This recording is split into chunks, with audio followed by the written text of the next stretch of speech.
Bismillahirrahmanirrahim. Assalamualaikum warahmatullahi wabarakatuh. Alhamdulillah. Alhamdulillah. Wa ma kunna linahtadiya lawla an hadana Asyhadu an la ilaha illallah wa la syarika lah wa asyhadu anna Muhammadan abduhu wa rasuluh. Ibu bapak jamaah yang berbahagia, pertama marilah kita panjatkan rasa syukur kepada Allah bahwa pada pagi hari ini kita bisa melanjutkan acara kajian 2 minggu sekali tafsir Al-Quran. Mudah-mudahan saja kita selanjutnya berkekuatan untuk melaksanakan selanjutnya. Pada kali ini hadir di tengah-tengah kita Bapak Dr. Syafuddin Edi Wibowo LC, Master of Agama, yang akan memberikan kajian tauhid pada kali ini. Nanti kurang lebih berlangsung 45 menit, ada 15 menit kurang lebih untuk kita diskusi. Untuk menyingkat waktu sebelum kita mulai acara, marilah kita sama-sama awali dengan bacaan basmalah bersama-sama. Bismillahirrahmanirrahim. Monggo Pak Edi. Terima kasih. Bismillahirrahmanirrahim. Assalamualaikum warahmatullahi wabarakatuh. Innal hamdalillah nahmaduhu wa nasta'inuhu wa nastaghfiruhu wa na'udzu billahi min shururi anfusina wa min sayyiati a'malina. Man yahdihillahu fala mudilla lahu wa man yudlilhu fala hadiya lahu. Asyhadu an la ilaha illallah wahdahu la syarika lahu wa asyhadu anna Muhammadan abduhu wa rasuluhu la nabiyya ba'dahu. Allahumma shalli wa sallim wa barik ala nabiyyina Muhammadin wa ala alihi wa sahbihi ajma'in. Amma ba'd, masyarakat muslimin, para bapak dan ibu, jamaah salat subuh yang dirahmati Allah, mari kita bersyukur kehadirat Allah Subhanahu wa taala. Pada pagi hari ini kita masih bisa menghadiri salat subuh secara berjamaah dan kajian tafsir Al-Quran, dan kita berharap semoga kita mendapatkan hidayah dan petunjuk dari apa yang akan kita kaji dari tafsir Al-Quran. Para bapak dan ibu yang dirahmati Allah, sesuai dengan petunjuk dan permintaan dari taklim, kita mulai ayat surat Al-Baqarah ayat 171 sampai 175. Baik para bapak dan ibu yang dirahmati Allah, mari kita mulai. A'udzubillahi minasyaitonir rajim.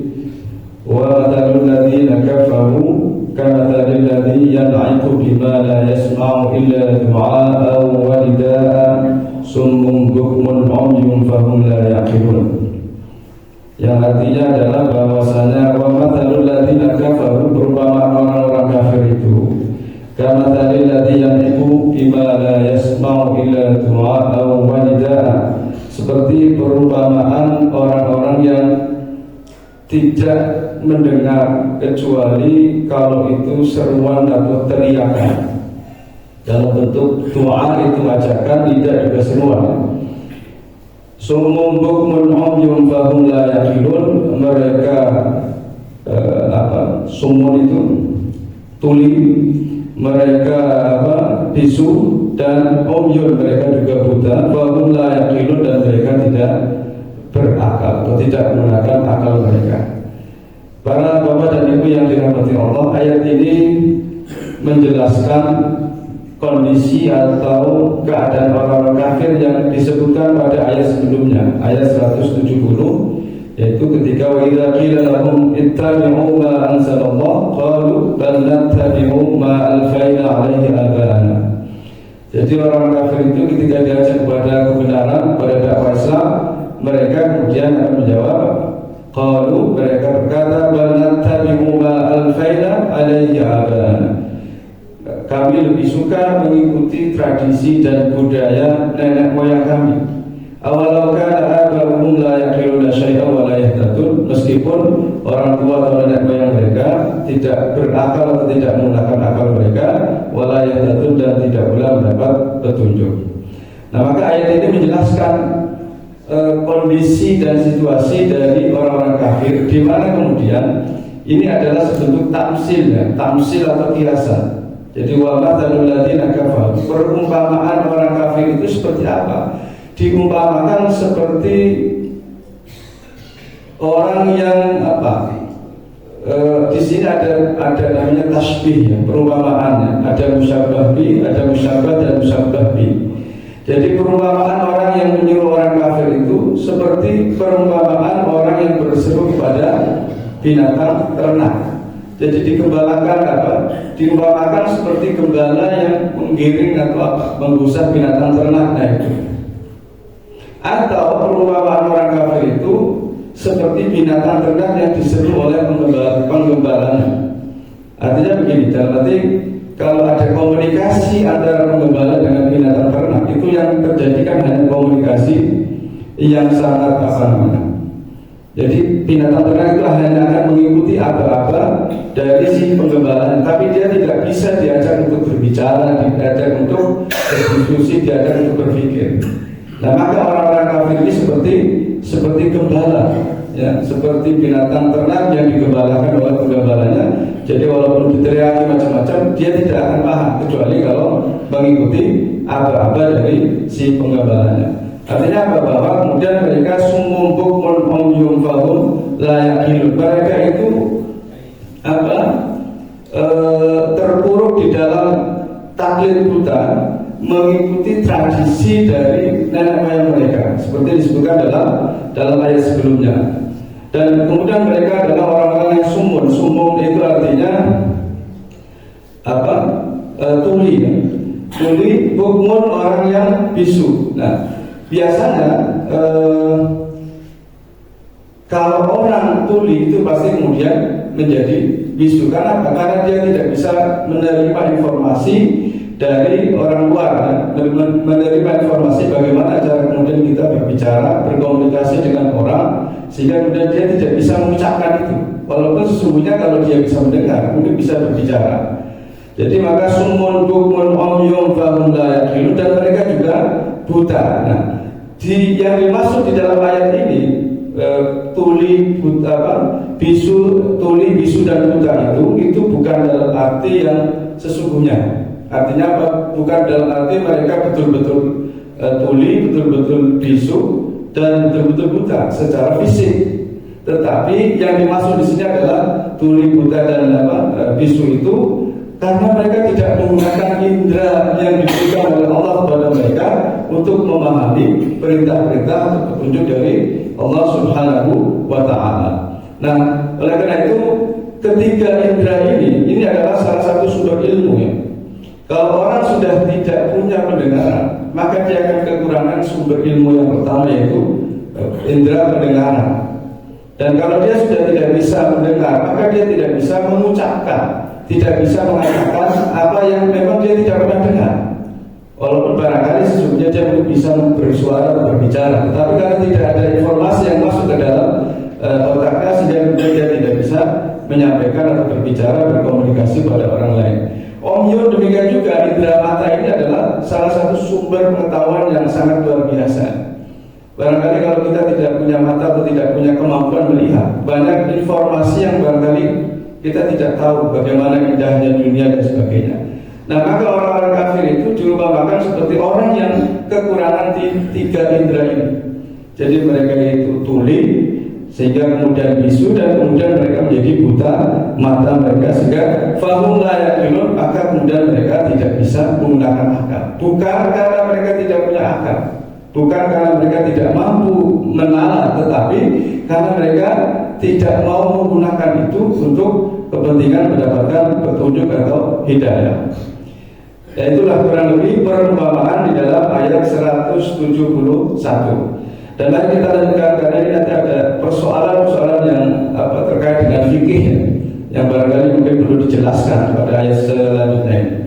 Kemudian pada ayat 172, ya ayyuhalladzina amanu kulu min thayyibati ma razaqnakum washkuru lillahi in kuntum iyyahu ta'budun. Wahai orang-orang yang beriman, makanlah min thayyibati ma razaqnakum, dari rizki yang telah kami rizkikan kepadamu yang baik-baik.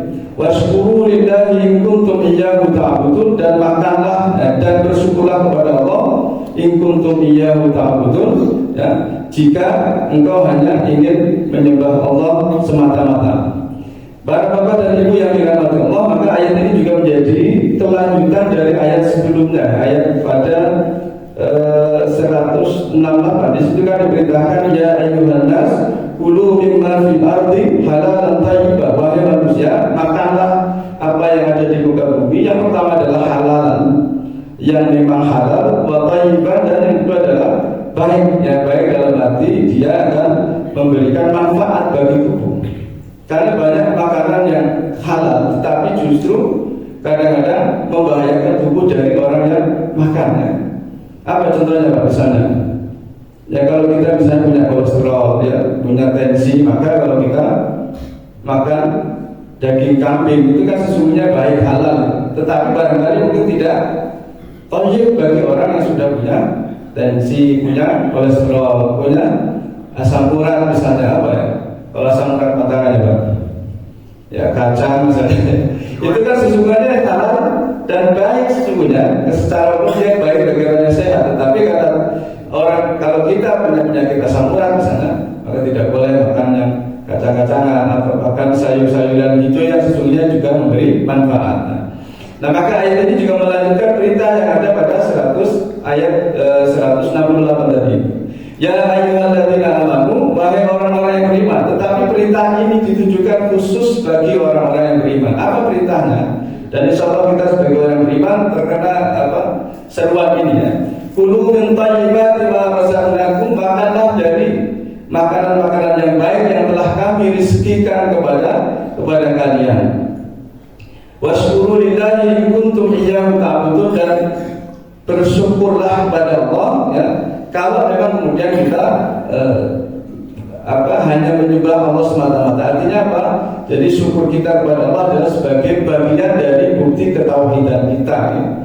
Jadi kalau kita diberikan karunia dalam bentuk makanan yang baik-baik itu, maka bersyukurlah kita kepada Allah. Nah, kata kulu di dalam ayat ini mencakup semua bentuk pemanfaatan nikmat Allah, ya, baik secara langsung maupun tidak langsung. Jadi kulu tidak hanya dalam bentuk mengkonsumsi, ya, tetapi juga memanfaatkan. Bisa juga misalnya kita, kalau tadi kita punya tensi, punya asam urat, mungkin kita tidak bisa memakan secara langsung, tetapi kita bisa menjual. Nah, itu juga bagian dari memanfaatkan, ya, bagian dari kulu, ya. Washkuru lillah, dan bersyukurlah kepada Allah. Artinya apa? Bahwa kita mengakui nikmat dan menggunakan sesuai kehendaknya. Ini prinsip yang sangat penting dalam kita memahami syukur itu, ya. Jadi syukur itu adalah menggunakan sesuatu sesuai dengan apa yang diinginkan dari si pemberi, ya. Maka kalau kita misalnya dikasih hadiah baju, ya, pakailah baju itu. Syukur kalau kita pakai di hadapan orang yang memberikan. Apa? Karena dengan memakai baju itu kita sedang mensyukuri pemberian dari orang yang memberi. Jangan sampai kemudian kita dikasih baju lalu kemudian tidak pernah kita pakai. Barangkali mungkin ada yang karena mungkin kekecilan atau kebesaran, atau mungkin tidak nyaman, mungkin terlalu panas dan sebagainya. Nah, kira-kira bagaimana kalau seperti itu, ya? Kita kasih orang lain. Ya, misal saya pernah dikasih baju, Pak. Ternyata kekecilan, dia terlalu baik mengira saya, mungkin saya masih langsing, padahal sudah mulai langsung, gitu. Dikasih baju kekecilan, terus gimana, Pak? Mau dipakai ya nggak nyaman. Ya, akhirnya apa, ya sudah, saya hadiahkan kepada orang lain. Boleh nggak? Boleh, silakan. Karena daripada nanti kalau saya simpan saja, itu saya tidak mensyukuri. Dan Rasulullah juga pernah diberi hadiah, ya, dalam bentuk kain sutra. Nah, sementara kain sutra itu kan haram untuk dipakai bagi laki-laki. Nah, maka kemudian beliau hadiahkan kepada Umar. Lalu Umar protes kepada Nabi, ya Rasulullah, kata jenengan kain sutra itu haram, kenapa jenengan kasih ke saya? kata Nabi, kasihkan ke saudaramu yang non muslim itu. Jadi Umar masih punya saudara yang masih tinggal di Mekah, waktu itu sudah di Madinah. Kasihkan kepada saudaramu itu, ya, karena itu haram bagi kita, tapi tidak haram bagi non muslim atau orang-orang yang belum muslim itu. Maka jadi bersyukurlah pada Allah, maka artinya kita menggunakan. Nah, apa yang disyukuri di sini? Thayyibatin ma razaqnakum. Kita gunakan, kita konsumsi rezeki apa yang diberikan oleh Allah kepada kita sesuai dengan apa yang Allah kehendaki. Artinya apa?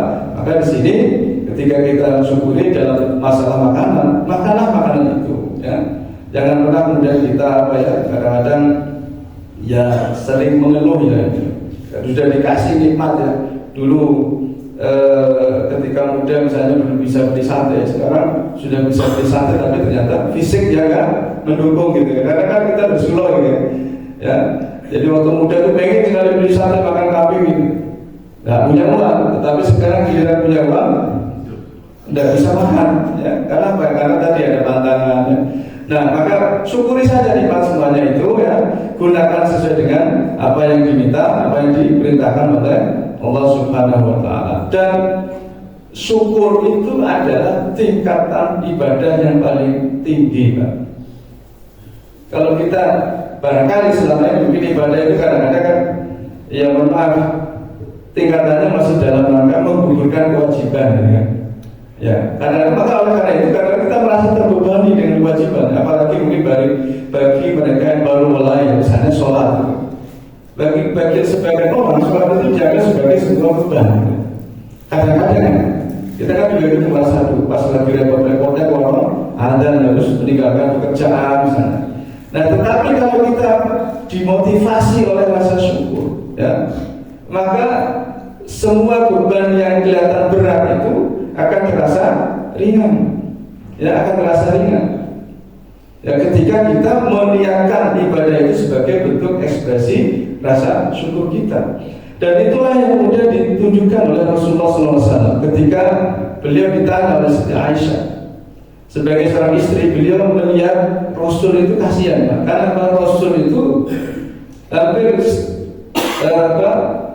setiap malam menggunakan setiap sebagian besar malam-malamnya itu untuk sholat qiyamul lail.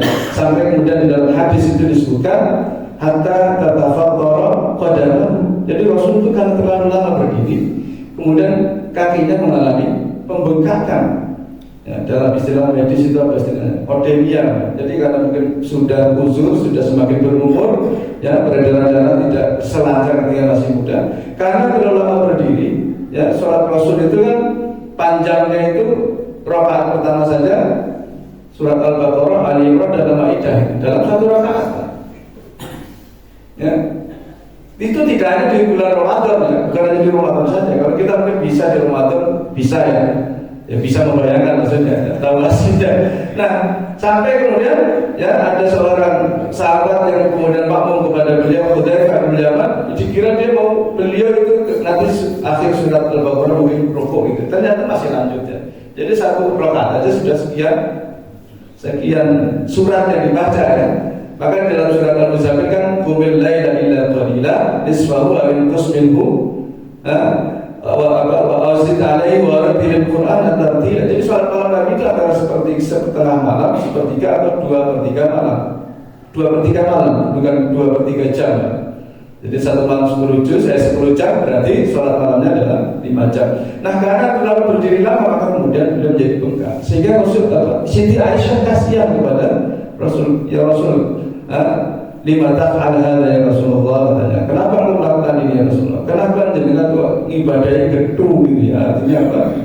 Ibadahnya kok sangat kadang-kadang terasa memberatkan diri, kata Siti Aisyah. Maka kemudian kata Rasulullah, afala akuna abdan syakura, ya. Jadi ketika Aisyah mengatakan, mengapa engkau melakukan ini ya Rasulullah? Waqad ghufirta ma taqaddama min dzambika wa ma ta'akhkhara, dan Allah sudah mengampuni dosa-dosamu yang telah lalu maupun yang akan dilakukan, itu sudah dijamin diampuni. Kenapa harus gedhe seperti ini dalam ibadah? Maka kata Rasulullah, afala akuna abdan syakur, apakah saya tidak boleh menjadi hamba yang bersyukur? Jadi Rasulullah saja orang yang sudah tidak punya dosa, karena dosanya sudah diampuni, ya. baik yang sudah dilakukan maupun yang akan dilakukan. Itu sholatnya seperti itu. Nah sementara kita masih banyak dosanya, kadang-kadang ya sholatnya masih jauh panggang dari api ya, dari apa namanya, seperti yang dicontohkan oleh Rasulullah SAW. Biasanya kita dan panjenengan kalau sholat malam itu berapa menit Pak? Berapa jam ya?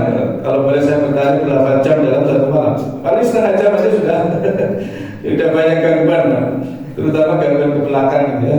Jadi bola balik ke belakang, buang air besar, buang kecil dan seterusnya. Jadi mari kita ya jadikan syukur itu sebagai apa ya, motivasi, dan itu tingkatan yang tertinggi dari ibadah adalah ketika kita lakukan itu dalam rangka bersyukur kepada Allah Subhanahu wa Ta'ala.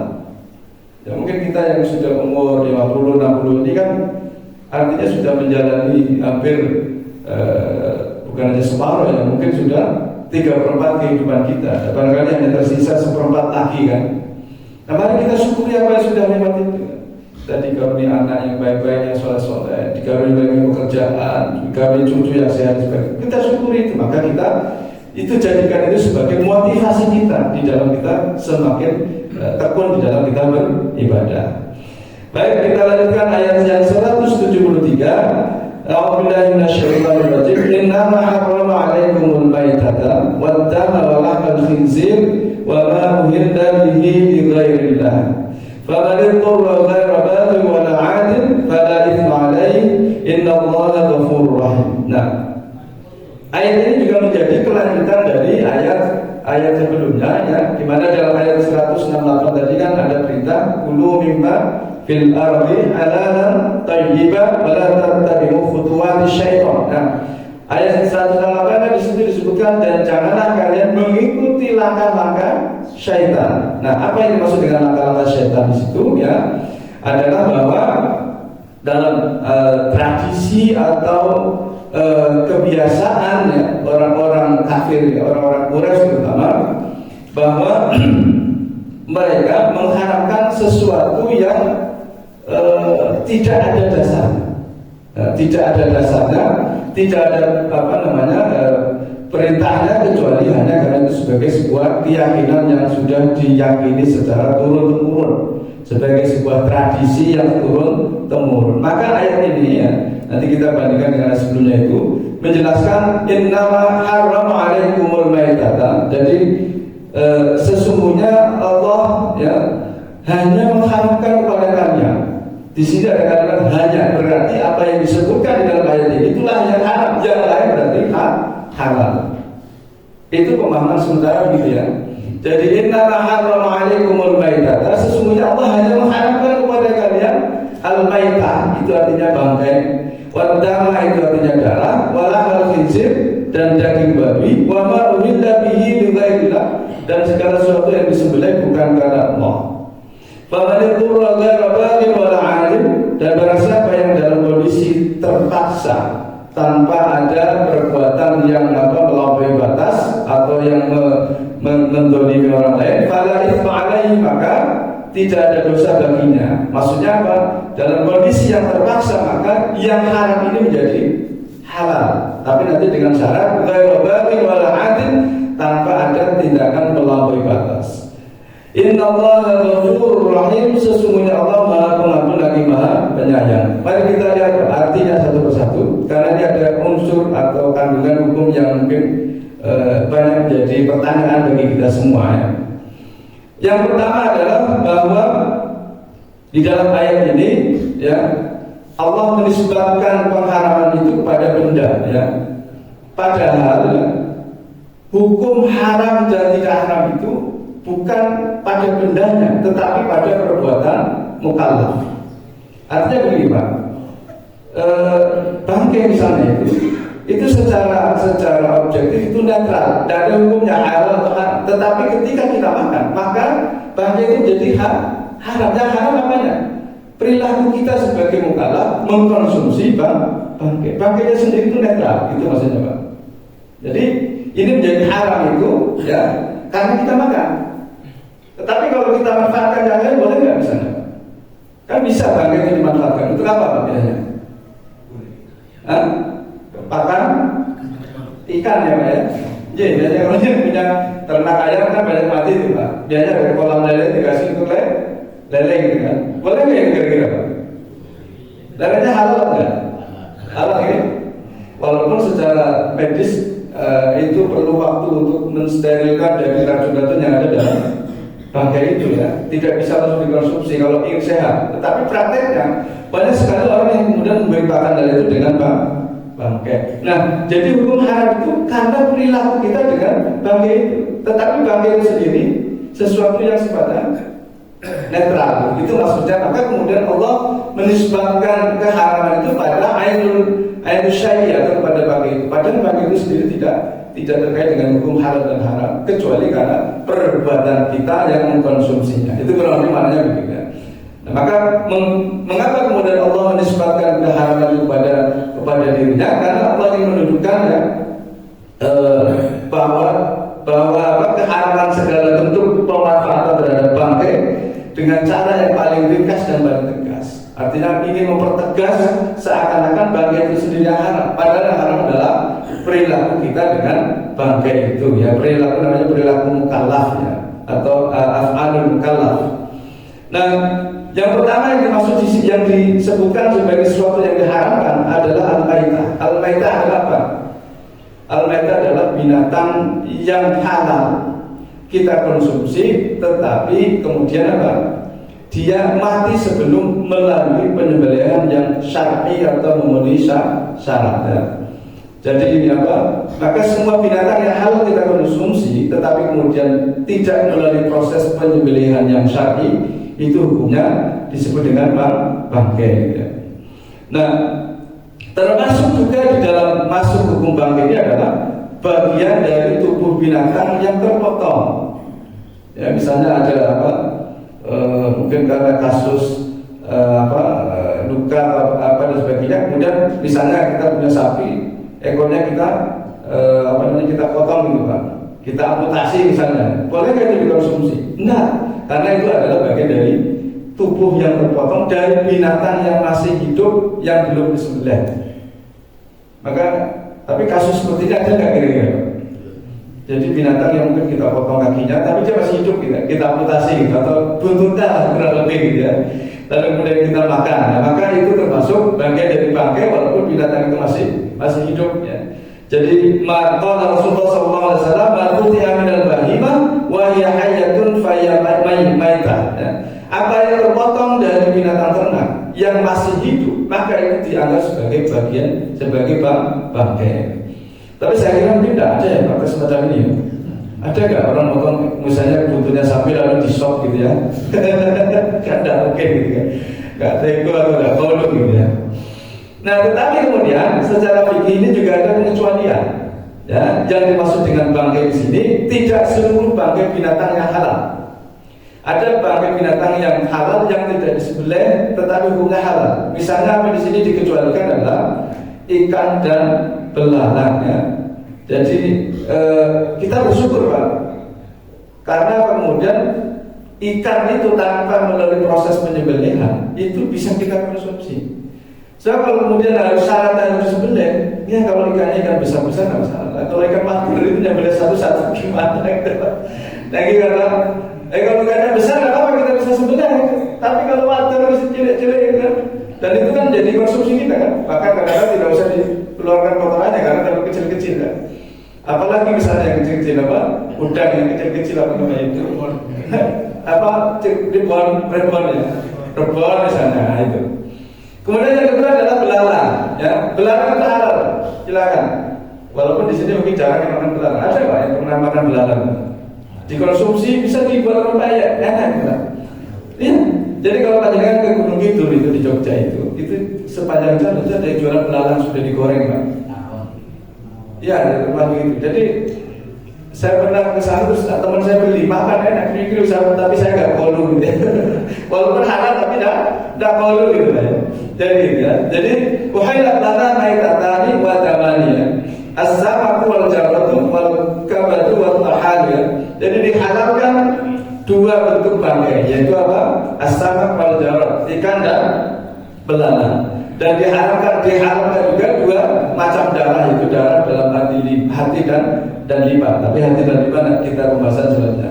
Nah maka diumpamakan dari dikecualikan dari bangkai itu adalah ikan dan belalang. Dan kita bersyukur ya ada penjelasan ini. Kalau tidak ada kan jadi masalah kan. Ya kalau ikannya besar-besar tidak apa-apa. Tapi juga kadang-kadang kan ikan mati duluan kan. Tidak sempat kita sembelih sudah mati. Nah, alhamdulillah kita bersyukur ternyata ikan tanpa melalui proses penyembelihan bisa menjadi halal. Nah kemudian bagaimana kalau ikan itu mati, tetapi matinya karena misalnya terkena polusi gitu kan. Sekarang kan banyak polusi yang tiba-tiba membuat ikan itu mati terapung gitu. Boleh nggak dimakan itu kira-kira Pak? Ya. Jadi ada sebagian ulama yang mengharapkan ikan yang mengapung mati di permukaan, ya, atau belalang yang mati karena polusi tadi itu mereka mengharapkan. Jadi sebagian ulama mengharapkan itu. Artinya apa? Jadi memang perlu istihad fikih baru ya. Artinya apa? Karena ada binatang-binatang, misalnya ya, karena pencemaran sungai sekarang itu kan luar biasa ya. Ada racun arsenik yang itu kalau dikonsumsi oleh ikan dan itu kita konsumsi itu akan berbahaya. Maka walaupun secara fikih itu halal dan tetapi secara medis itu berbahaya, maka itu bisa berubah menjadi haram. Okay? Jadi maka penting juga di sini tidak hanya sekedar membahas hukum secara formal saja, tetapi juga apakah binatang itu nanti berbahaya atau tidak. Maka kalau ada ikan yang mati mengapung dan itu jumlahnya banyak, itu harus diteliti. Matinya karena apa? Jangan-jangan karena sungainya sudah tercemar dengan racun arsenik. Nah kalau sudah begitu hukumnya bisa menjadi haram. Ya. Jadi hukum fikih itu mengikuti situasi dan kondisi kadang-kadang. Kemudian yang dikecualikan juga memanfaatkan bangkai untuk kepentingan, misalnya ya, kita punya kambing atau sapi mati tiba-tiba, mati mendadak, belum sempat sembelih. Nah maka itu bisa dimanfaatkan kulitnya. Jadi kulitnya boleh disamak ya. Dalam hadis disebutkan ayyuma ihabin tubigha faqad tahura ya. Jadi kulit apa saja yang telah disamak maka ini menjadi suci.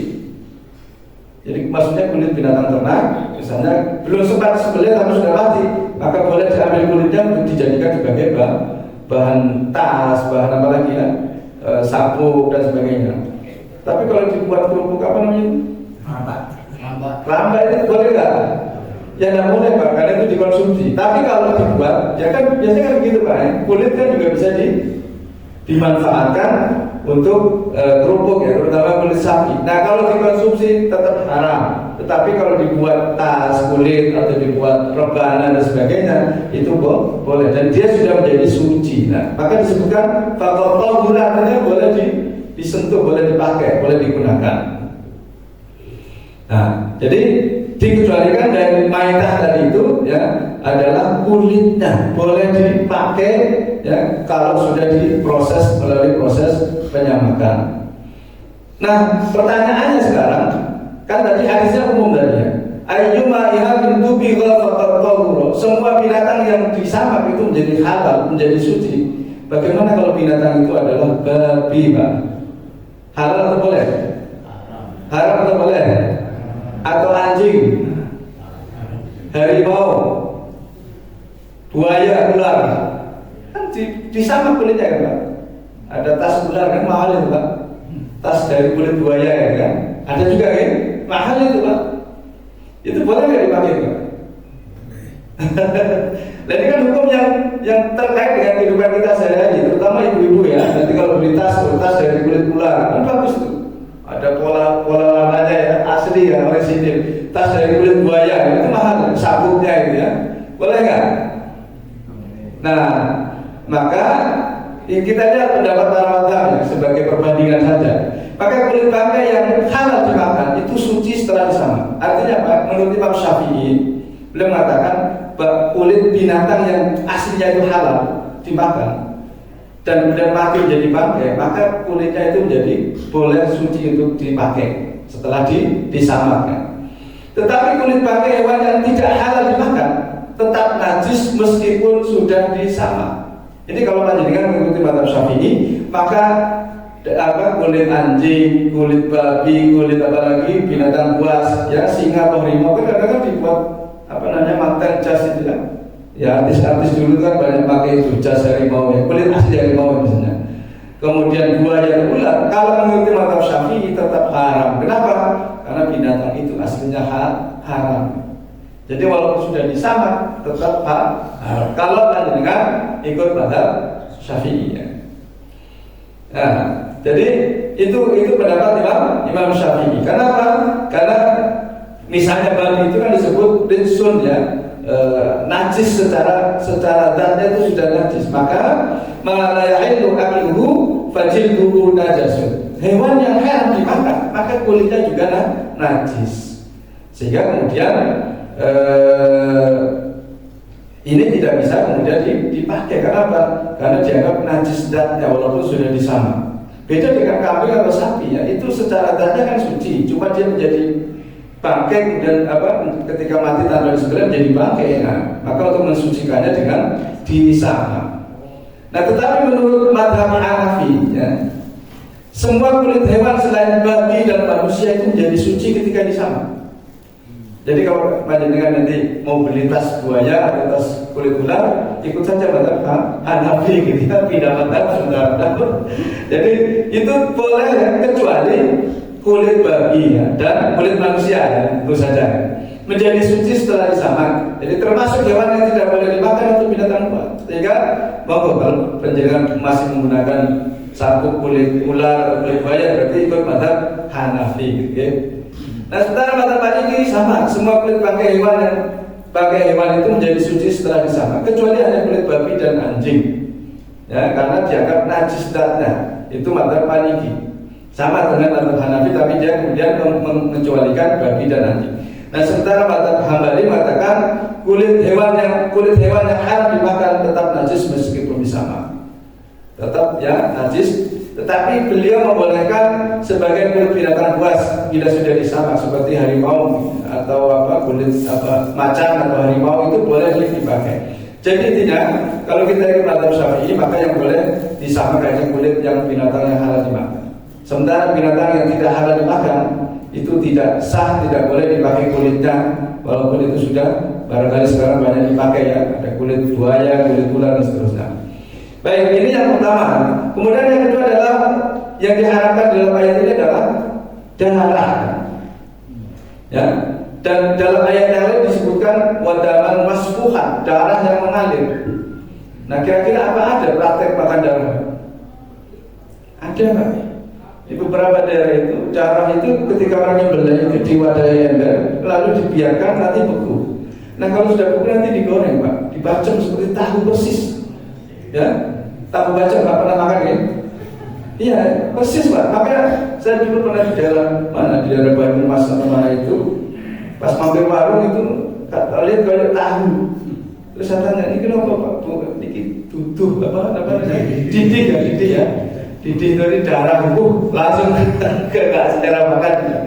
Ya itu dimakan itu Pak. Nah itulah maksudnya zaman itu dimakan, dikonsumsi. Memang ada masyarakat yang mengkonsumsi dan walaupun masyarakat sudah modern seperti sekarang itu masih ada tradisi itu. Nah, tetapi kemudian ada pengecualian tadi ya, yang dimaksud dengan darah di situ. Maka kata Rasulullah SAW tadi dikatakan ukhilat diharapkan bagi kalian dua macam bangkai dan dua macam darah. Dan darah yang dimaksud al-kabatu wa tohal, itu darah dalam arti hati dan limpa, karena keduanya tidak dalam bentuk darah yang mengalir ya. Maka dengan ayat ini kita hati-hati ya, nanti kalau di daerah tertentu yang biasa menggunakan didih tadi itu dimakan, ya kita harus waspada ya. Kalau mampir warung atau makan mereka tiba-tiba ada seperti tahu, ditanya dulu ini tahu atau darah yang beku yang digoreng atau dibacem gitu. Baik. Kemudian yang selanjutnya yang ketiga adalah daging babi ya. Saya kira ini jelas sangat sorry ya, dan dari binatang yang disebut itu hanya babi yang disebut secara sorry dalam Al-Quran ya. Nah, yang menjadi pertanyaan adalah mengapa kemudian di sini kok disebut daging babi, tidak hanya disebut babinya saja. seakan-akan kalau ini disebut daging berarti yang bukan daging boleh dipakai, boleh nggak gitu kira-kira berpikir seperti itu Pak? Kan hanya disebut walah khinzir, berarti dagingnya saja. Padahal babi itu banyak sekali yang dimanfaatkan dari tubuhnya kan. Ya misalnya enzim apa, minyaknya itu ya, gajinya jadi minyak babi dan itu katanya memperlezat makanan kan. Kemudian kulitnya, bulunya bisa jadi buat sikat apa namanya, kuas itu bener kayak itu ya. Bisa nggak dimanfaatkan itu? Kulitnya juga bisa jadi tas dan sebagainya. Nah kenapa kemudian disebutkan lahma khinzir? Karena memang daging itu adalah bagian yang paling banyak dimanfaatkan dari babi itu ya. Pada saat Al-Quran ini turun ya. Jadi pada saat Quran turun abad ke-7 ini, maka pemanfaatan daging babi pada saat itu hanya pada dagingnya saja. Mereka belum paham bagaimana mengolah daging jadi mengeluarkan enzim babinya itu ya, yang ternyata bisa manfaat macam-macam buat makanan, buat apa, permen dan seterusnya. Kemudian bulunya juga buat sikat kuas dan seterusnya. Nah, maka karena manfaat yang paling menonjol pada zaman itu adalah dagingnya, maka kemudian disebutkan walah khinzir. Tetapi ya, bukan hanya dagingnya saja yang haram.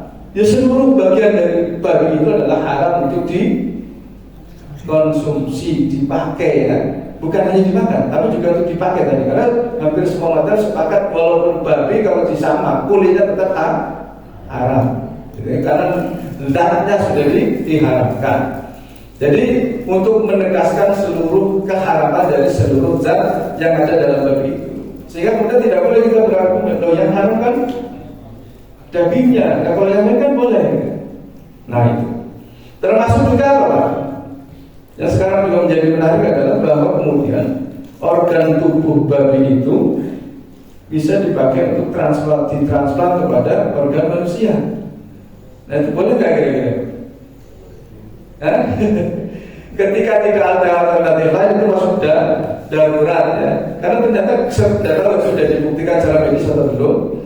Tetapi bahwa babi itu haram ya, salah satunya memang banyak penjelasan karena babi ada cacing pita dan sebagainya.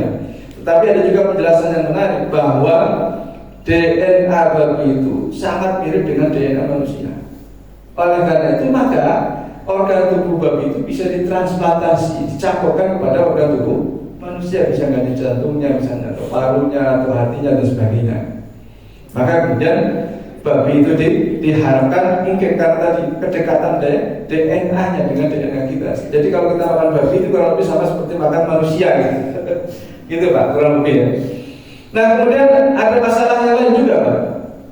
Yang disebut babi tadi jelas haram. Tetapi kalau babi itu disebut untuk menyebut babi yang hidup di laut, kan ada babi laut ya. Ada sea pig namanya, babi laut. Kemudian juga ada anjing laut. Itu halal atau haram? Nah, jadi kan itu istilahnya disebut dengan babi laut kan memang ya, atau anjing laut gitu ya. Nah, ketika disebut babi laut atau anjing laut menjadi halal atau haram? Halal atau haram Pak? Mari kita lihat. Wa halal lakum saydul bahri wa ta'amukum mata'an lakum ya. Dalam surat Al-Maidah ayat 96 bisa disebutkan diharamkan bagi kalian berburu binatang laut. Nah, binatang laut yang seperti babi laut, anjing laut, apalagi ya, duyung ya, atau apalagi yang binatang itu menyerupai binatang-binatang yang di darat. Nah, maka menurut empat mazhab ini bagaimana pandangannya? Nah, ternyata misalnya mazhab Syafi'i mengatakan setiap hewan yang hidupnya hanya di laut adalah halal meskipun namanya anjing. Jadi anjing laut boleh dikonsumsi Pak. Babi laut juga boleh kalau menurut mazhab Syafi'i ya. Walaupun kita kadang-kadang nggak tega atau nggak kolu gitu ya. Oh ini kalau anjing laut harus dimakan. Jadi argumennya apa? Argumennya tadi itu wahilalakum saydul bahri tadi itu. Dihalalkan pada kalian untuk berburu binatang yang ada di laut, apapun itu binatang, termasuk anjing laut, babi laut ya.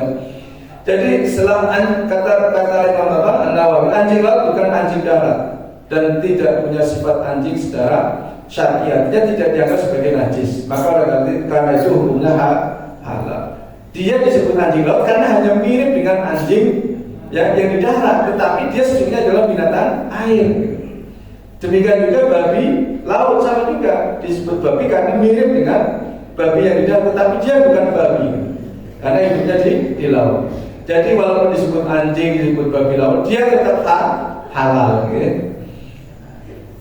Beda dengan mazhab Hanafi. Nah, ini Hanafi malah di sini malah ketat. Okay? Kalau Syafi'i longgar, Hanafi malah ketat. Kenapa?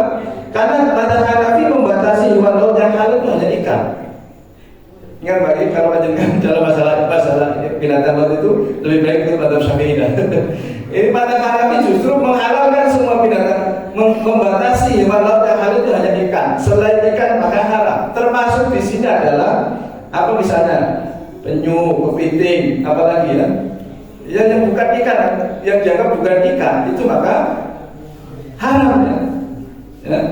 Maka kira-kira anjing laut dan babi laut bagaimana?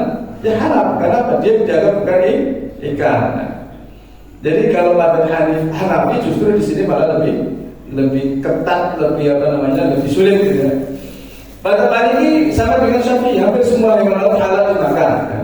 Kecuali yang berbahaya. Nah, yang berbahaya mungkin tidak tahu, nanti bisa dilihat secara ilmiah mana yang berbahaya. Nama anjing tidak mempengaruhi status karena itu maka hukumnya halal. Jadi sama dengan Syafi'i. Hambali juga sama. Semua yang di laut adalah halal kecuali kata Imam Hambali. Apa ada kata laut ya Pak? Ada nggak kata laut? Sepertinya tidak ada ya.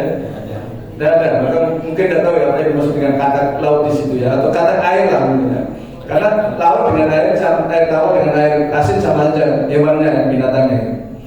Baik, maka itulah yang terkait dengan masalah babi tadi itu. Walah khinzir yang diharapkan itu adalah disebut dagingnya, tetapi itu untuk menunjuk keharaman keseluruhan dari bagian babi tadi itu. Sehingga apapun yang diproduk, diekstrak dari babi itu menjadi haram, kecuali kalau darurat ya. Daruratnya misalnya apa? Dulu pernah terjadi kasus vaksin meningitis itu ternyata dibuat dari enzim babi ya. Iya kan? Nah waktu itu belum ada alternatif lain yang dibuat dari enzim kambing atau dari enzim sapi kalau salah ya.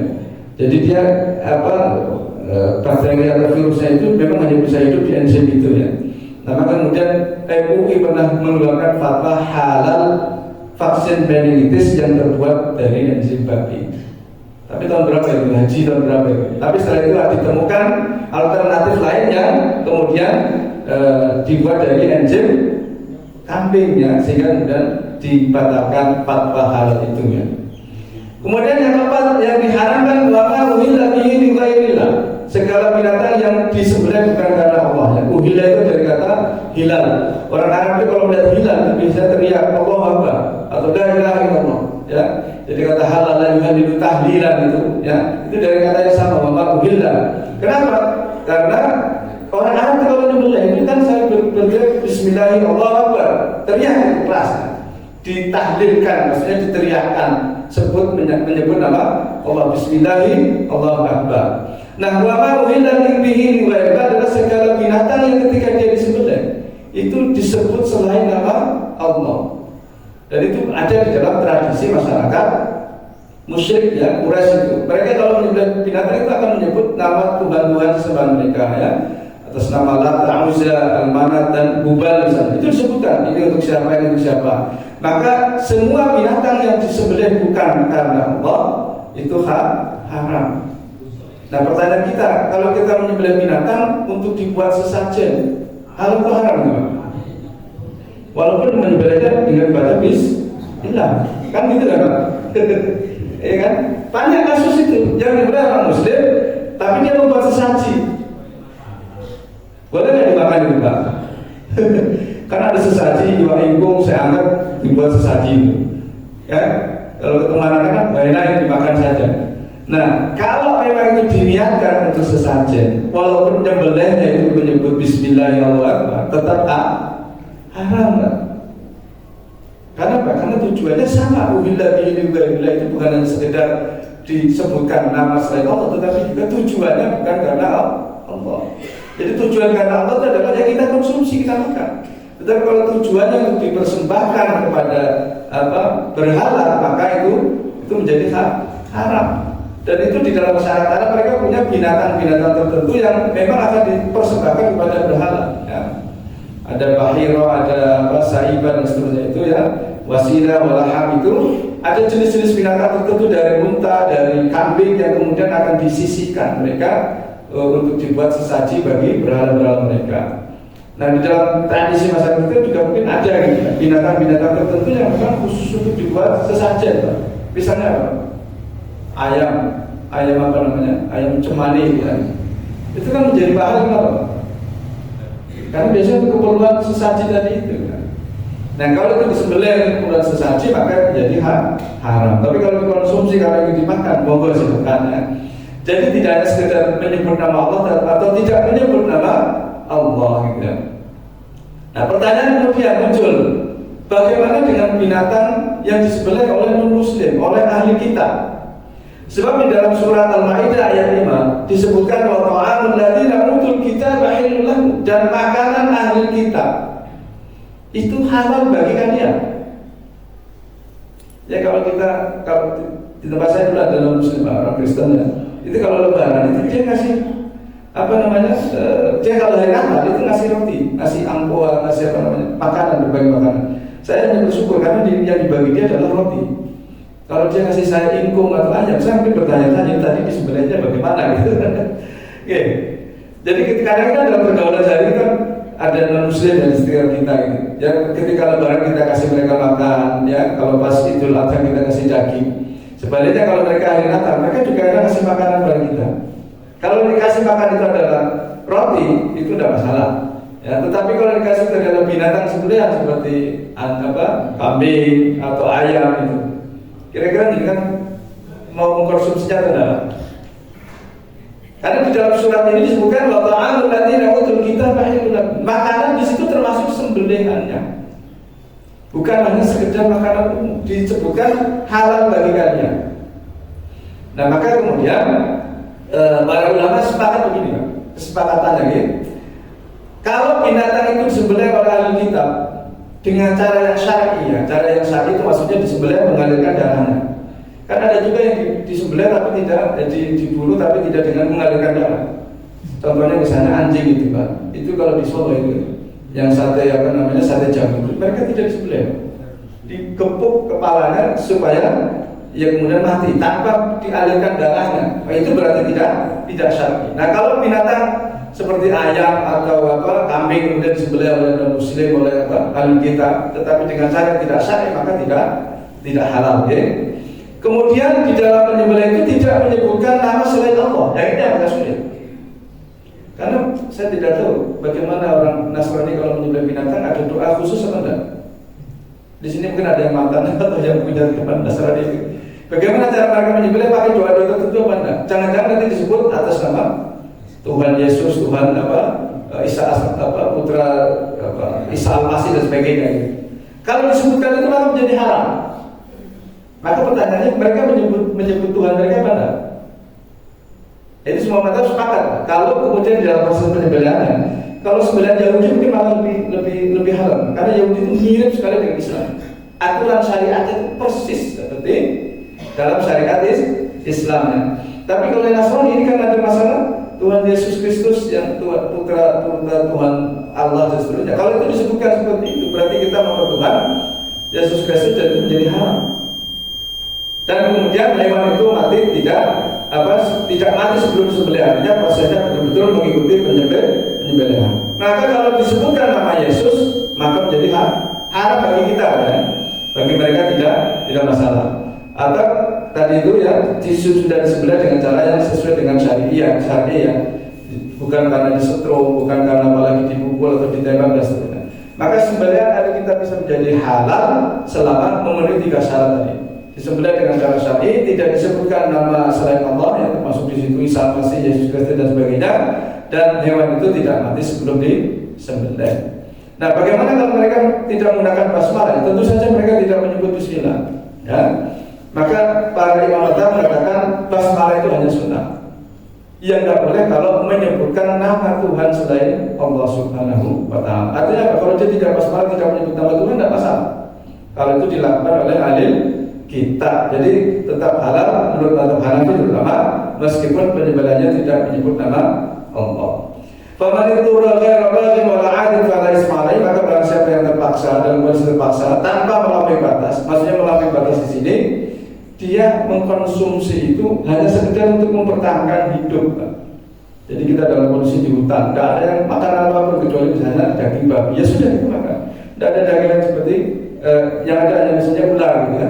Bagi orang dinas di TNI yang dinas di lapangan, di hutan dan sebagainya, itu biasa mereka dilatih makan cacing, makan ular, makan binatang yang seadanya di hutan, karena mereka tidak mungkin membawa perbekalan yang bisa tahan sampai bulan-bulan.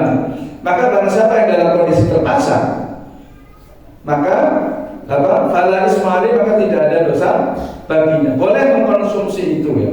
Jadi masih tidak ada dosa itu artinya dosanya digugurkan, artinya keharamannya itu digugurkan, atau memang dia berdosa tetapi dosanya diampuni. Nah, pertanyaannya sekarang begini, Pak, bagaimana kalau yang kemudian dalam kondisi darurat tetapi yang ada hanya daging manusia? Boleh nggak konsumsi, Pak? Dan ini pernah terjadi kasus. Ada pesawat ada dalam film Live ya, kalau panjenengan nanti pernah melihat, itu adalah kisah nyata. Pesawat Uruguayan Air Force ya, tahun 1972 itu jatuh di pegunungan es ya, namanya pegunungan Andes. Sebagian mati, sebagian hidup. Nah, yang hidup ini dia makan dari perbekalan yang ada sampai habis. Nah, setelah habis, tidak ada lagi yang bisa dikonsumsi kecuali daging teman mereka yang mati. Dan mereka masih bisa dikonsumsi karena masih segar. Karena mereka di pegunungan es, jadi nggak busuk. Akhirnya apa? Ya kalau dalam kondisi darurat semacam itu, maka terpaksa mereka menjadi kanibal. Apa kanibal itu? Makan daging manusia. Boleh mau benar, Pak? Umpama suatu saat itu ada kondisi semacam itu, atau kita ditanya, boleh nggak? Hukumnya bagaimana makan daging manusia? Nah, di sini menarik, ada mufasir namanya Al-Alusi mengatakan bahwa bolehnya orang yang terpaksa memakan daging bangkai babi atau daging manusia.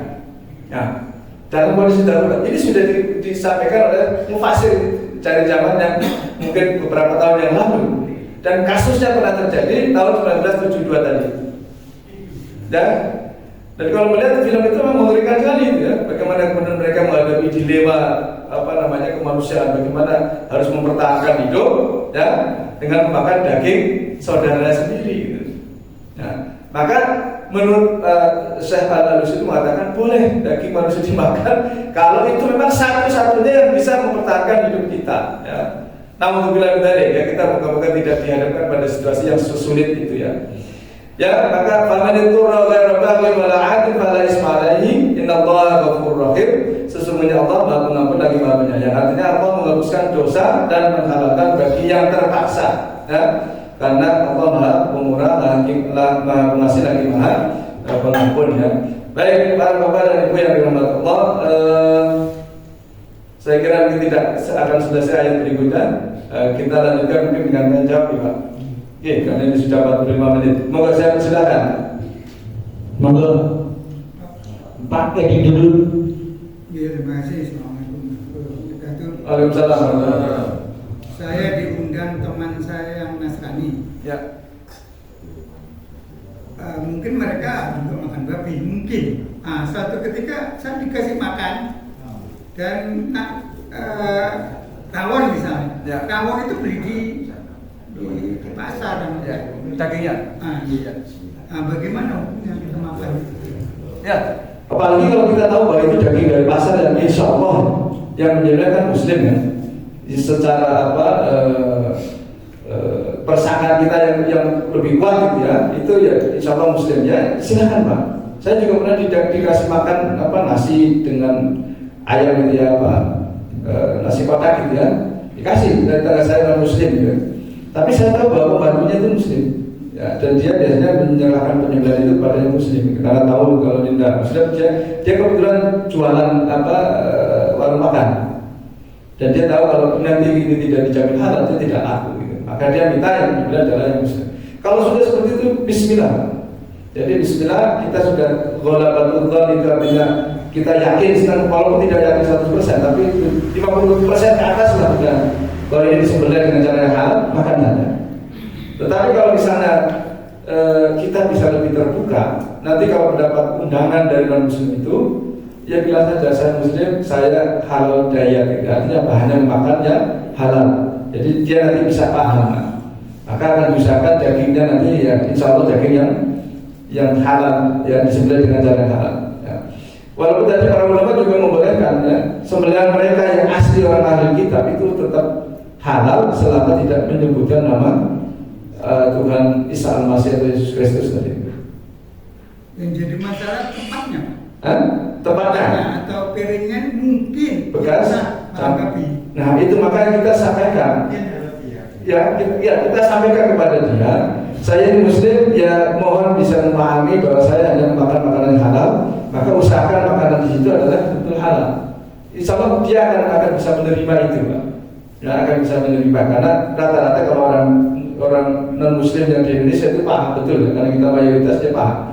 Yang kadang masalah adalah orang yang bisa di Eropa atau di Amerika, mereka nggak tahu Islam. Ada agak sulit memberi penjelasan. Ini kok orang dikasih makan nggak mau, itu kan dianggap penghinaan gitu ya, tidak menghormati, tidak berterima kasih kepada tuan rumah. Jadi monggo. Jadi saya kira mungkin kita punya pengalaman berinteraksi dengan non Muslim dalam masalah makanan, ya kita positif thinking saja, ya. Karena kalau kita harus menelusuri itu sampai ke asal-asalnya, jadi kita akan menjadi kesusahan juga. Maka di dalam prinsip kaidah usul fikih itu al-aslu la yus'al, bahwa asal usul itu tidak dipertanyakan. Maksudnya begini, kalau kita beli daging ayam di pasar, ya kita sudah yakin bahwa itu disembelih secara Islam, ya sudah. Walaupun kita kadang-kadang tidak tahu bagaimana cara penyembelihannya. Nah kalau kita disuruh menyelusuri itu, ya ini jangan-jangan pedagangnya tadi bukan ayam lagi, tapi ngambil ayam orang, lalu kemudian pas penyembelihannya itu sudah mati keluar, itu tidak akan selesai hidup. Maka kemudian ada kaidah al-aslu la yus'al, asal usul tidak dipertanyakan. Kalau kita berdagang, Pak, punya dagang, kita berjualan sesuatu, lalu setiap ada orang datang ditanya, uang Anda itu halal atau haram? Anda dapat uang dari mana? Korupsi atau dari ngambil orang? Anda mungkin ya, Pak? Iya. Ya mungkin itu kita nggak jadi jualan nanti. Yang beli harus dengan uang yang halal, tidak ada mungkin. Jadi al-aslu la yus'al maksudnya begitu ya. Ya sudah kita lihat kalau orang dia akan beli dengan uang, ya sudah kita terima. Kita tidak ada beban untuk menelusuri apakah orang itu beli dengan uang yang halal atau yang haram, masih korupsi atau harus nyolong. Kecuali kalau memang orang itu dikenal sebagai pencuri misalnya, ya boleh saja kita bertanya. Oke, misalnya orang garong atau tukang nyolong terus beli, mas sedikit juga halal atau enggak apa-apa. Tapi kalau secara umum jangan. Setiap orang datang interogasi. Nah ya karena bahaya. Ya sama lah seperti kita ya. Mungkin saya sebagai PNS itu, ya gaji ya dari negara sudah, dari pendapatan negara ya campur-campur kan Pak. Kalau dari minuman keras atau dari macam-macam, tapi Allah SWT yang penting kita kerjanya adalah halal. Kalau sampai di situ ditanyakan, ya rumit nanti hidup gitu ya. Saya kira begitu Pak. Pak, ambil monggo. Assalamualaikum warahmatullahi wabarakatuh. Waalaikumsalam warahmatullahi wabarakatuh. Bagaimana hukumnya makanan yang halal tapi dimakan sama orang yang dia itu katakanlah muntah kalau makan itu, karena saya pernah dapat itu terjadi hukumnya haram. Ya, betul Pak. Jadi kalau memang itu membuat kita muntah, itu kan berarti termasuk menjijikkan bagi orang yang makan. Dan menjijikkan itu kan subjektifnya. Subjektif artinya orang beda standar kejijikannya. Kalau saya suka makan belalang pasti muntah, walaupun itu halal ya. Ya walaupun halal, maka saya nggak makan. Jadi tidak semua yang halal itu harus kita makan, harus kita konsumsi ya. Apalagi saya nggak kolu ya, tahu kolu lagi? Kolu itu maksudnya nggak tega makan kelinci Pak. Jadi saya pernah dikasih sate, terus dikasih sate kelinci, nggak jadi makan ya kan? Takut muntah gitu ya, karena emang gitu lihat kelinci itu kan bentuknya menarik gitu, nggak tega gitu ya, nggak tega untuk makan. Maka tetap hukumnya haram. Nah, termasuk juga cacing Pak. Ya mohon maaf, kadang cacing itu kan dibuat obat, terutama obat tipes ya. Nah itu kalau dimakan langsung itu kolu apa enggak? Maka kemudian diekstrak jadi kapsul itu supaya tidak jijik tadi itu, untuk menghilangkan kejijikan. Tapi cacing itu halal atau haram? Dan itu tinggi proteinnya Pak. Sehingga ya makanya supaya tidak menjijikkan diekstrak gitu kan. Karena itu untuk obat. Ya, katanya sih orang-orang yang menggunakan obat cacing itu cepat sembuh tipesnya gitu. Benar gitu? Nah, gitu. Jadi ya karena itu subjektif, kembali kepada masing-masing kita. Tetapi mungkin ada juga yang menjijikan secara umum dianggap menjijikan, apa misalnya? Yang halal tapi menjijikan dan itu menjadi apa ya? Ya pandangan umum itu binatang menjijikan ya. Yang mungkin itu masuk cacing lah. Nah itu. Jadi walaupun itu punya manfaat, tapi kalau kita misalnya mengganggu itu menjijikan ya tidak disadari. Kecuali kalau dalam keadaan terpaksa. Gimana Pak? Jadi kalau panjenengan mengkonsumsi itu mutlak, ya sudah nggak usah dikonsumsi. Karena itu berarti haram bagi panjenengan. Tapi halal bagi yang tidak jijik ya. Selama itu memang sesuatu yang halal. Saya kira demikian. Masih ada monggo.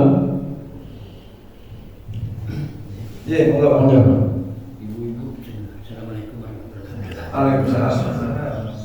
Bagi orang yang kurang lama biasanya ada juga yang menggunakan sejadah yang lama dengan membuat yang malam Jumat misalnya membuat sesajen yang mana sesajen itu katanya istilahnya haram, tapi bagi yang tidak bagi yang mungkin yang menggunakan yang membuat sesajen mungkin haram untuk dimakan, tapi bagi yang tidak misalnya putranya boleh makan konsumsi. Baik, secara nas itu memang dilarang ya, walaupun itu binatang halal, walaupun itu menyembelihnya mungkin dengan bismillah, tetapi tujuannya memang untuk dipersembahkan untuk sesaji ya. Itu kan berarti sebuah penyimpangan dan maka itu termasuk wama muhilla bihi lighairillah. Maka kalau ada sesaji itu makan saja buah-buahnya saja gitu. Kan banyak bubur rampenya sesaji ya, kalau ada buah-buahan macam-macam. Maka yang bukan sembelihan silakan dikonsumsi ya. Yang misalnya kita nemu ada sesaji, kita lapar, makan saja yang bukan buah, apa yang non sembelihan. Tapi yang binatang sembelihan itu termasuk yang wama muhilla bihi lighairillah. Maka jangan dimakan karena itu tetap haram. Walaupun dimakan oleh orang lain ya, bukan oleh yang memberi sesaji, tetap haram. Maka ya saya kira kita sebagai muslim harus meninggalkan ya ini bagian masalah akidah ya. Jadi bukan berarti kita anti terhadap pemeluk agama lain, anti terhadap tradisi lokal dan sebagainya, tidak. Tetapi ini masalah akidah ya, yang ini tidak bisa ditawar-tawar ya. Maka kalau kita ingin bersyukur bukan dengan cara membuat sesaji lalu ditaruh di tempat-tempat tertentu ya. Ya kalau kita bersyukur sembelih kambing, sembelih ayam bagikan ke tetangga, ke fakir miskin. Itu cara bersyukur kita begitu. Ya. Maka oleh karena itu kalau ada sembelihan yang itu digunakan untuk sesaji lebih baik ditinggalkan. Ya. dan mubazir. Dan mubazirnya dia nanti dosa yang sesaji tadi itu. Bukan kita. Ya kita tidak ada dosanya kan. Ya kecuali kalau kita tidak mengingatkan misalnya, mas itu nggak boleh sebagai muslim tidak boleh memasang sesaji. Ya. Karena itu bagian dari ibadah di luar akidah kita. Gitu. Bukan berarti kita anti terhadap tradisi lokal dan sebagainya, tapi kalau tradisi lokal itu bertentangan dengan akidah kita tolak. Di luar masyarakat itu boleh silakan. Kalau tradisi itu hanya budaya, kultur ya, muamalah sesama manusia silakan. Tetapi ini masalah akidah, ya kita hindarkan apa?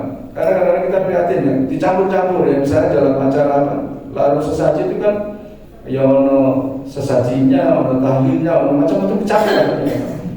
Dan saya kira itu ya tidak tidak bijak kita sebagai orang muslim untuk mencampur itu ya. Ya, oleh karena itu maka hindarkan kalau itu terkait dengan masalah keyakinan. Tapi kita sebaiknya diberikan pada orang lain gitu. Nah usah, ya sudah kalau dia memakan boleh, tapi biasanya sesaji kan dibiarkan saja sampai busuk kan Pak. Tidak boleh dimakan kan biasanya oleh manusia. Karena dimakan kan? Karena dia makan itu kesurupan. Kasus di mana bukan makan di Bali ya. Ada siswa SMP yang kemudian ada sesaji ditendang kemudian kesurupan karena setannya nggak terima. Itu kan untuk menyenangkan makhluk-makhluk itu kata orang baik. Lalu ini kami bukan menyembah makhluk-makhluk ini tidak, tapi kami ingin mereka senang supaya tidak mengganggu kami gitu. Jadi mereka juga punya konsep tentang makhluk-makhluk gaib itu. Nah, tetapi dalam Islam kita tidak boleh memberikan mereka kesenangan, itu berarti menyembah dia. Gitu. Ya, berarti menyembah dia. Menyembah bukan dalam arti kita menganggap dia sebagai Tuhan, tetapi menyenangkan dia berarti kita menyembah. Maka kemudian kan kalau orang punya khodam itu pasti ada persembahannya kan Pak. Mesti dia melakukan ritual tertentu untuk menyenangkan si khodamnya itu. Nah, menyenangkan itu adalah bagian dari penyembahan terhadap makhluk tadi. Maka itu kemudian diharamkan karena itu menyalahi akidah yang lurus, akidah tauhid kita. Berarti yang membuat sesaji itu termasuk perbuatan yang haram. Perbuatan syirik banget, syirik dalam konsep agama kita loh. Saya tidak ingin menyinggung yang mungkin berbeda, yang maksudnya yang muslim. Tapi dalam keyakinan kita itu masalah tauhid. Kita hanya boleh memberikan persembahan itu hanya kepada Allah. Dan ketika itu terkait dengan misalnya binatang dan sebagainya, sebenarnya itu dalam bentuk syukur kita dibagikan kepada itu lah. Dalam agama kita ya, bukan kemudian diserahkan kepada makhluk-makhluk di alam dan sebagainya, bukan. Ya, yang makhluk sesama manusia lah itu. Ya. Saya kira demikian. Atau mungkin dikasih ke ayam saja itu, Pak. Karena ada binatang, ada sebenarnya sesaji dikasih ke binatang ternak kita, ya. Mungkin ada yang mau yang misalnya lele atau apa dikasih saja. Dan ini benar sesaji saya tidak pernah makan. Kalau dimakan lele boleh silakan. Saya kira demikian ini. Kita akhiri dengan baca kafaratul majelis. Subhanallahumma bihamdika asyhadu an la ilaha illa anta astaghfiruka wa atubu ilaik. Kalau ada kurang dan lebihnya mohon maaf. Billahi taufiq wal hidayah. Assalamualaikum warahmatullahi wabarakatuh. Demikian kajian kali ini, mudah-mudahan kita bisa mengikuti materi acara ini sebagai pengumuman untuk ke minggu yang akan datang. Insya Allah yang akan mengisi kajian adalah Gus Tamam dari pengurus Majelis Ulama Indonesia Kabupaten Jember. Dari saya, kurang lebihnya mohon maaf. Assalamualaikum warahmatullahi wabarakatuh.